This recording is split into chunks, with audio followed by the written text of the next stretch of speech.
इस वक्त जो हमारे पास बड़ी खबर आ रही है कि 6 मंत्रियों के जो इस्तीफे मंजूर कर लिए गए हैं, और इस मामले को लेकर अधिक जानकारी के लिए जर्नलिस्ट मुस्तफा हुसैन हमारे फोन पर जुड़े हुए हैं। वो बताएंगे कि क्या अपडेट जो है उनके पास एमपी की सियासत को लेकर है। जी नवीन, अभी अभी जो ताजा खबर भोपाल से आई है वो ये आई है कि जो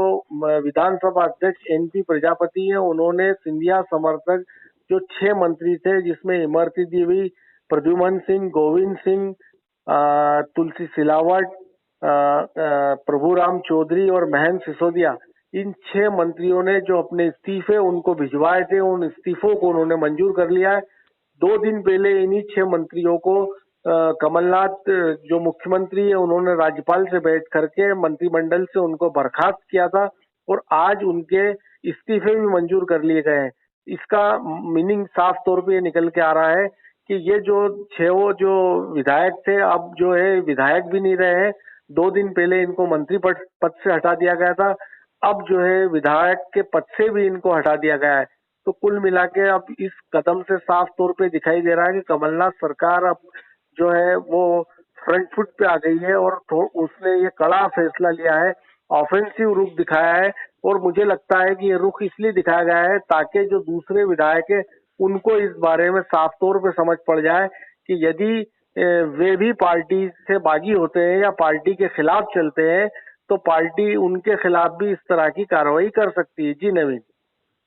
मुस्तफा जी, जो बाकी जो विधायक है वो बेंगलुरु में है, और उन विधायकों को कब एमपी लाया जाएगा, किस तरह का अपडेट वहाँ बेंगलुरु से जो है आपके पास है?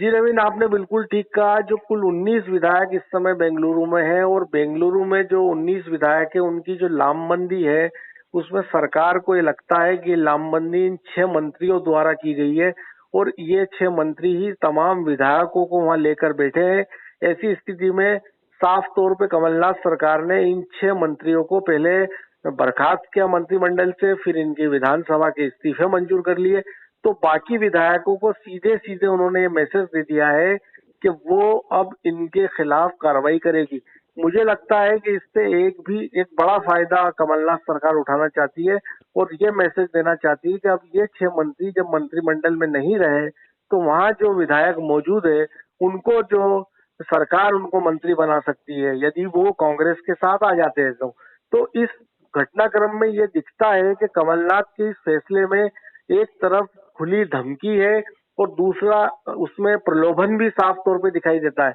और ये है कि ये 6 मंत्री मंत्रिमंडल में नहीं रहेंगे, तो निश्चित बात है कि दूसरे विधायकों को मौका मिलेगा, उनको मंत्री बनाया जाएगा। तो साफ तौर पे कमलनाथ ने एक बड़ा जो है पत्ता फेंका है, और उन्होंने ये कोशिश की है इसके माध्यम से कि जो बाकी विधायक है वो पार्टी से बागी ना हो, और वे लौट के भोपाल आ जाए, ताकि जो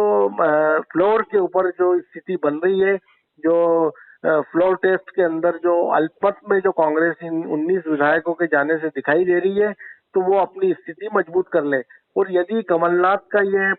पत्ता सही गिरता है, तो निश्चित तौर पे वो जो है विधानसभा में फिर अपनी स्थिति मजबूत कर पाएंगे, और राज्यसभा में भी कमलनाथ 2 सीट निकाल पाएंगे। जी नवीन। बीजेपी नेताओं ने आज राज्यपाल से भी मुलाकात की थी, क्या उनसे क्या चर्चा हुई? बीजेपी नेताओं किस तरह की जानकारी आपके पास है? नवीन, इसमें साफ तौर पे ये बात दिखाई देती है कि एक तरफ जहां कमलनाथ ये चाहते हैं कि विधानसभा का सत्र आगे बढ़े, किसी तरह इस मामले में डिले हो, देरी हो, और ये मामला ज्यादा खींचे, क्योंकि यदि मामला ज्यादा खींचता है तो जो 19 विधायक इस समय बेंगलुरु को रिसोर्ट में बैठे हैं, तो ज्यादा दिन तक वो वहां उनको नहीं रोका जा सकता, उनको आना ही पड़ेगा। तो एक तरफ जो है कमलनाथ जो इस मामले को लंबा खींचना चाहते हैं, तो दूसरी तरफ जो भारतीय जनता पार्टी है उनको भी साफ समझ में आ रहा है कि 19 विधायकों को कितने दिन रखा जाएगा। तो ऐसी स्थिति में आज बीजेपी के जो बड़े नेता है वो गवर्नर से मिले, और उन्होंने साफ तौर पे कहा कि विधानसभा का अधिवेशन बुलाया जाए, और फ्लोर पे जो है फ्लोर टेस्ट हो, और पता चलना चाहिए कि कांग्रेस की सरकार अल्पमत में आ गई है, और उसको हटाया जाए और बीजेपी को मौका दिया जाए। तो कुल मिला के बीजेपी के जो नेता है वो मध्य प्रदेश के अंदर फ्लोर टेस्ट कराना चाहते हैं, विधानसभा का अधिवेशन बुलाना चाहते हैं। वहीं कांग्रेस पार्टी ने कोरोना का डर खड़ा किया है, और कांग्रेस का कहना है कि कोरोना का जो आहट है एमपी में, उसके चलते सब जगह अवकाश घोषित कर दिया है और विधानसभा का जो सत्र है उसको भी आगे बढ़ाने की कांग्रेस बात कर रही है। तो कुल मिला के मध्य प्रदेश की जो सियासत है वो पल पल रंग बदल रही है और दोनों ही पार्टी जो है अपने अपने दांव बताने में लगी है। कमलनाथ जी चाहते हैं कि उनकी सरकार बचे और बीजेपी चाहती है कि उनकी सरकार बने। जी नवीन। तो ये थे जर्नलिस्ट मुस्तफा हुसैन, जिन्होंने बताया कि 6 विधायकों के इस्तीफे मंजूर कर लिए गए हैं और किस